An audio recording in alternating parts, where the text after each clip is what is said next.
সাথে দেখানো হলে আমার মনটা কেমন অস্থির হয়ে ওঠে জানিস। আমি সব সময় জানালা দিয়ে তাকিয়ে তাকিয়ে দেখি এই বুঝি তুই এলি। আর তখনই ভাবনাগুলো আসে, আমাদের এই স্কুল, আমাদের এই বন্ধুত্ব, এটা তো আর সারা জীবন থাকবে না।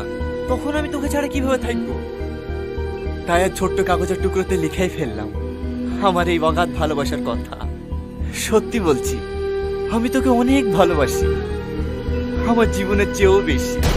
সবশেষে আবারও বলছি, I love you Salma, I love you. Please না করিস না, না হলে আমি মরে যাবো। ইতি তোর বেস্ট ফ্রেন্ড টনি। এই কোথায় আছে রে ও? কেনে চিঠির উত্তর দিবি নাকি? হ্যাঁ দেবো, কোথায় আছে তাই বল। কোথায় থাকবে আবার?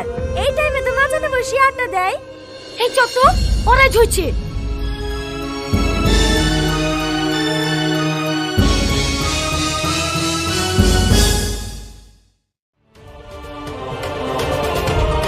এই ওঠ, তোর সাহস কি করে হয় আমাকে চিঠি দিয়া? কিসের চিঠি? ওরে বাবা রে, জানে ভাজা মাছটা উল্টি খেতে জানে না। এই এটা কি? এটা তো আমারই, তুই কোথায় পালি?